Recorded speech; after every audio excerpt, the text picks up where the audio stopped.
Moz the tank too big for war. Part 1. The weight of madness. Germany. 19 for 2. The war was already turning. German columns no longer rolled forward and checked. The Eastern Front consumed men and machines at a rate no factory could sustain. In the skies, Allied bombers darkened the horizon. At sea, U-boats vanished faster than they could be replaced. And yet, in the middle of collapse, someone in Berlin asked a question so detached from reality it bordered on insanity. What if we build a tank that cannot be stopped? 1. Hitler's obsession. Adolf Hitler loved superweapons, bigger guns, thicker armor. Weapons meant not just to destroy, but to intimidate. He believed size itself was power.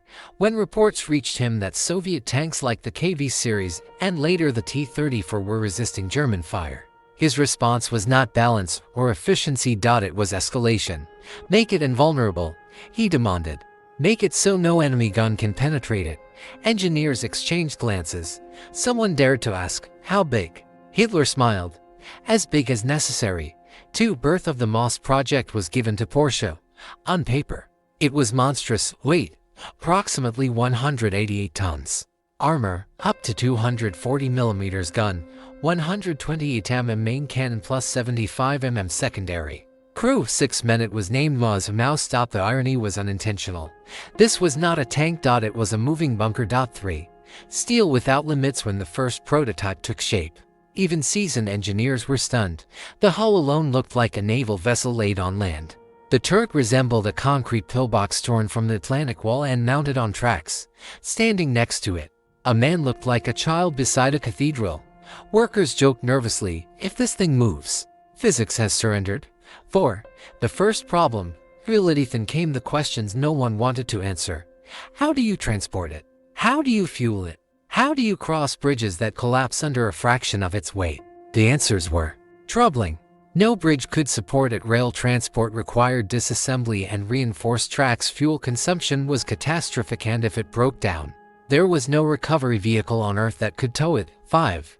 Movement. In 1944, the Moz finally moved under its own power. Slowly, painfully. The ground shook. The engine roared like a ship's diesel. The tracks groaned under impossible stress. It could barely exceed walking speed. Turning was a struggle. Stopping was worse. And yet, when the turret rotated, when the gun elevated, when steel plates swallowed the landscape, everyone watching felt it. This thing was terrifying. 6. A tank that would never fight. By the time the Moz was operational, Germany was already losing the war. Factories were burning. Fuel was rationed. Crews were rushed through training or not trained at all. The Moz had no battlefield to enter. No bridges to cross. No roads to follow. No war left that could accommodate it. It was a weapon designed for a fantasy, a slow, grinding siege war that no longer existed. 7. The irony. Moz was nearly indestructible from the front, but it did not need enemies to die. It was crushed by its own weight, by logistics, by time. In a war defined by speed, flexibility, and mass production, the Moz represented the opposite.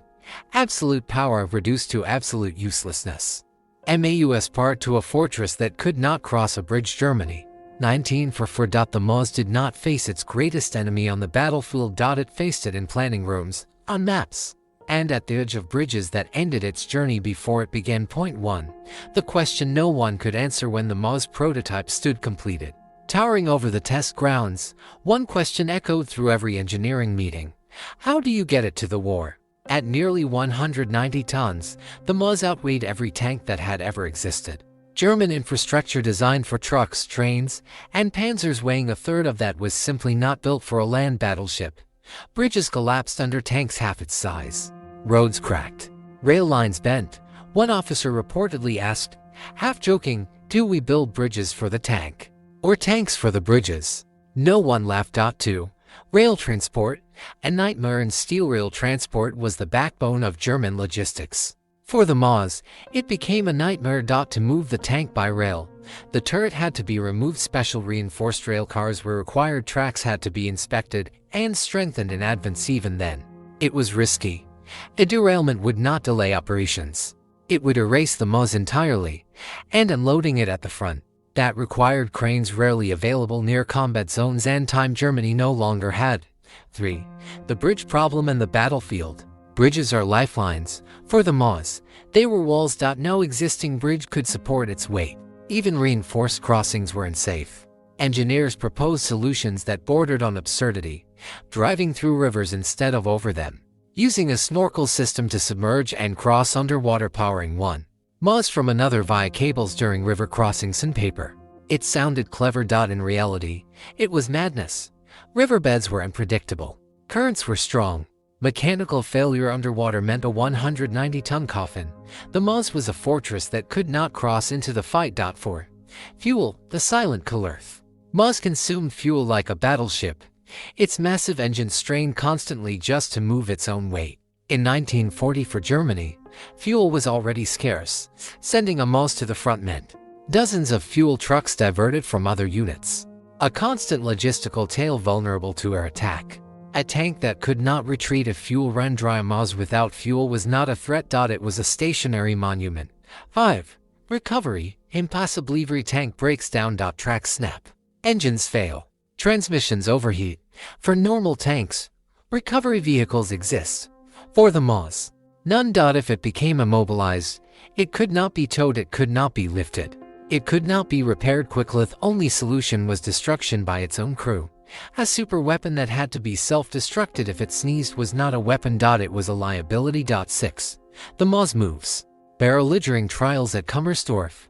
The Moz finally moved under its own power. Observers watched in awe and concern as the ground trembled.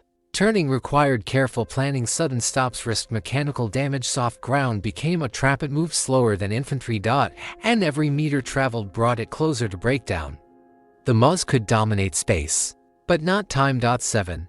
A fortress without a war. Late 1944, Germany needed simple tanks, cheap tanks that could be produced by the hundreds. Moz offered none of that. It demanded resources. Germany no longer had infrastructure, already destroyed by bombing, a type of war that no longer existed. It was designed for a slow, deliberate siege war, while the real war was collapsing into chaos. 8.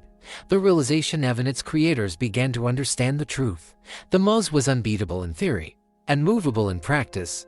A fortress that could not reach the battlefield was simply steel without purpose, and steel without purpose dies quietly.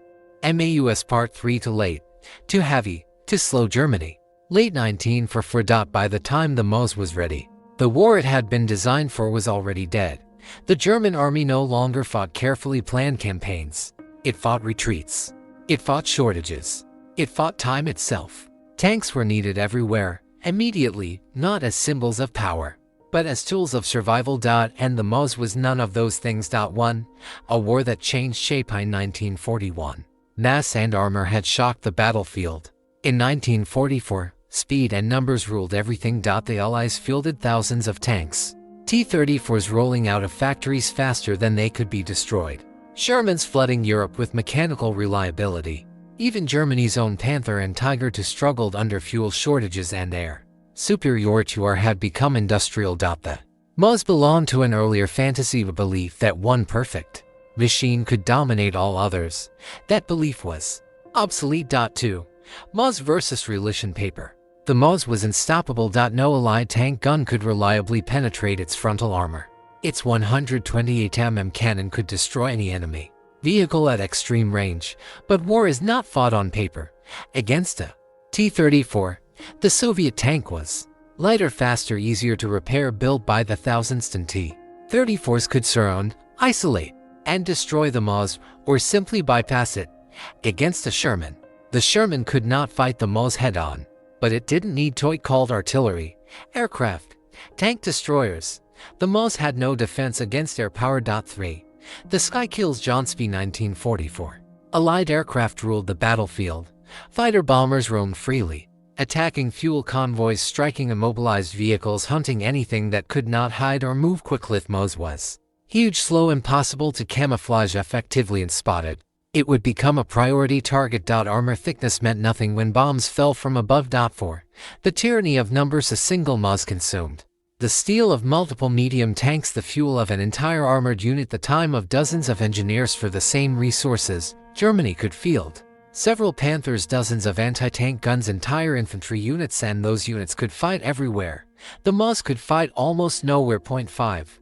Crew and training. Moz required Highly trained crews, specialized mechanics. Careful preparation. By late 1944, Germany lacked all three. Crews were rushed to the front with minimal training. Mechanics were killed or reassigned. Spare parts vanished. Mau's crew would have been elite, but elites cannot compensate for a collapsing system. A perfect weapon in a broken army is still broken. 6. The final verdict. No. Mau's ever fired a shot in battle, not because it was too weak, but because it arrived too late. It was too heavy for the roads, too slow for the battlefield, too demanding for a nation running out of everything. The Maus was the wrong answer to the right fare. Germany feared being outmatched instead of adapting. It tried to overpower reality itself. Reality did not yield. 7. What the Maus really waste. Maus was not a weapon of victory. It was a warning, a demonstration of what happens when ideology replaces strategy, prestige replaces practicality, size replaces balance. It proved that there is a limit to power and that beyond that limit, power collapses under its own weight. MAUS part for Legacy of the Impossible Machine. After 1945, the war ended without the Maus ever firing a shot in anger. No last stand. No battlefield legend written in smoke and fire. Just two prototypes, abandoned and destroyed by their own crews as the front collapsed around them. And yet decades later the Maus refuses to be forgotten. 1. The afterlife of steel. When the Red Army captured the remains of the Maus prototypes, they did not laugh, they studied them. The Soviets assembled one complete vehicle from the wreckage and sent it to a proving ground, then to a museum. Not as a trophy of victory, but as a curiosity, a machine so extreme it challenged the very definition of a tank. Visitors stood beside it and asked the same question: why would anyone build this? The answer was never just engineering. It was psychology. 2. Fear as a design requirement. Maus was designed to do something no spreadsheet could measure. Terrified. Its armor thickness, its massive guns, its impossible silhouette. These were meant to crush morale as much as enemy steel. The idea was simple. If the enemy believes a machine cannot be stopped, they hesitate. If they hesitate, you win. But fear is a fragile weapon. It works once, then the enemy adapts. The Maus demanded all. The modern battlefield demanded answers. 3. The cult of the superweapon of Maus belongs to a family of late war projects that chased absolutes. Absolute armor, absolute firepower, absolute invulnerability. Chasing absolutes, they sacrificed balance, and balanced mobility. Logistics, numbers, adaptability is what actually wins wars. The Maus was the purest expression of a belief that one perfect machine could replace strategy. That belief has tempted militaries again and again. History keeps rejecting it. Point 4. Why the Maus still fascinates despite everything. Despite its failure, the Maus endures in memory, because it represents the edge of possibility. It asks, how big is too big? How much armor is enough? At what point does power become a weakness? Standing next to it, a human feels small. That feeling lingers. It's the same feeling ancient people must have had standing beneath a colossus or a cathedral, wonder mixed with unease. The Maus turns war into architecture. 5. Lessons written in steel. Maus teaches lessons without firing a single shot. Mobility beats invulnerability. Logistics beat armor thickness. Systems beat symbols. A weapon that cannot be moved, supplied, repaired, or replaced is not a weapon, it is a liability. The Maus did not fail because it was weak. It failed because it demanded a world that no longer existed. 6. The final irony: Maus was built to dominate battlefields. Instead, it dominates museums. Silent, immobile, enormous. It no longer threatens anyone, but it still commands attention. Not because of what it did, but because of what it tried to be, a machine that challenged reality and lost. Epilogue: the weight of ideas. Maus is more than a tank. It is an idea made of steel. An idea that says, if we make it bigger, thicker, stronger, nothing can stop us. History answers quietly. Everything can be stopped. Sometimes by the enemy, sometimes by physics, sometimes by time. The Maus did not change the war, but it left behind a warning. Heavier than its armor, power without balance collapses under its own weight. And that is why the Impossible Machine is still remembered, not as a triumph, but as a lesson.